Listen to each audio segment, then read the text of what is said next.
barber found a strange object in the man's hair, but what it turned out to be shocked them. Ethan hadn't cut his hair in nearly 3 years. He liked it long, and it became part of his identity. But an important family event pushed him to finally book a haircut. At the salon, everything felt normal at first. The owner, Claire, greeted him warmly and began the usual steps: washing, drying, and combing. But something changed when she combed the back of his head. Her hand stopped, and the scissors fell from her grasp. She stared in silence, unsure of what she had just touched. It looked like a dark lump. She called another stylist over. Together, they carefully parted Ethan's thick hair and examined the object. Suddenly, Ethan pulled it out and was shocked to see what it was. Ethan looked down at the small object in his hand. It was cold, metallic, and faintly glowing with a red light. For a moment, he couldn't make sense of it. It wasn't dirt, it wasn't a bump, and it certainly wasn't something natural. The room grew silent as Claire and the other stylist leaned closer, their faces frozen with disbelief. Ethan's hands shook slightly as he turned the device over. His breath caught in his throat when he saw what it really was.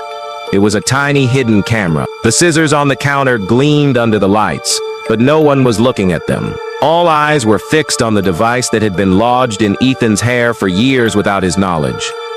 His mind raced. How long had it been there? Why hadn't he noticed? And more importantly, who had put it there? Claire whispered, almost afraid of the answer. "Ethan, how could this have been in your hair all this time?" Ethan didn't respond. His throat felt tight, his pulse hammering against his ribs. Slowly, he set the camera down on the counter. The device was scratched and worn, but still intact.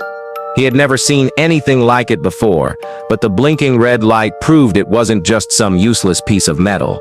He left the salon without another word, ignoring the stares of the other customer. The camera felt heavy in his pocket as he walked home. Each step only deepened his sense of unease. For 3 years he had carried this thing unknowingly. That meant every private moment, every conversation, even his sleep, might have been recorded. But by who? At home, Ethan placed the camera on the table and stared at it. His wife, Marissa, came into the room and frowned. "What's that?" she asked, wiping her hands on a kitchen towel.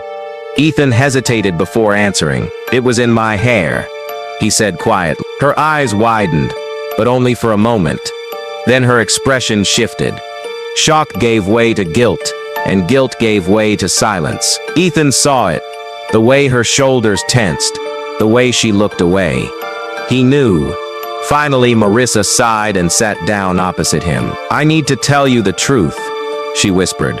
She confessed that years ago, during a rough patch in their marriage, she had begun to suspect him of hiding something. He had been distant, spending more time at work and less time at home. Fear had consumed her, and instead of asking questions, she had bought a small surveillance camera online. One night, while he was sleeping, she carefully tucked it into his long hair. She thought she would catch him in a lie, maybe even find proof of an affair.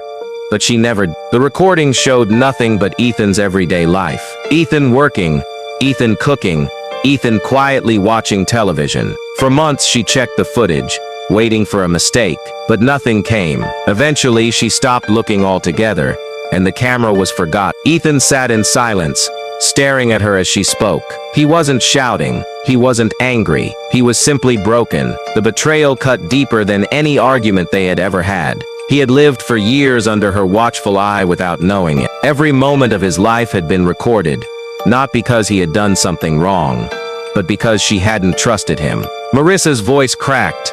"I'm sorry, Ethan. I was scared. I didn't know how else to face it.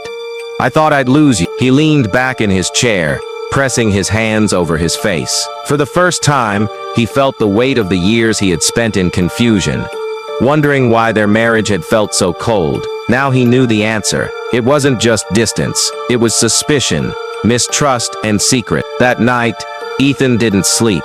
He sat awake in the living room, the tiny device still glowing faintly on the table. He thought about throwing it away, smashing it, burning it. But instead, he left it there, as a reminder. In the weeks that followed, they went to a marriage counselor. It wasn't easy. Ethan struggled to open up, and Marissa struggled to explain her choices. There were arguments, tears, and long silences. But slowly, painfully, they began to talk in ways they hadn't before. Ethan admitted he had hidden in his work, because he didn't want to face their problem. Marissa admitted her fears had driven her to do something unforgivable. The counselor reminded them that trust could be rebuilt, but only if they both wanted it. Ethan wasn't sure at first, but as time went on, he realized he still loved her, even if the betrayal lingered. The camera had brought years of pain to the surface, but in a strange way, it forced them to face their problems. Ethan's hair was short now, the device gone, but every time he looked at Marissa, he remembered the lies, the secrecy, but also the way she had finally chosen to be honest. For the first time in a long time, their home felt quiet. Not the cold silence of suspicion, but the fragile calm of two people trying to start again. Ethan didn't know what the future would hold, but one thing was certain: secrets like that would never stay hidden forever.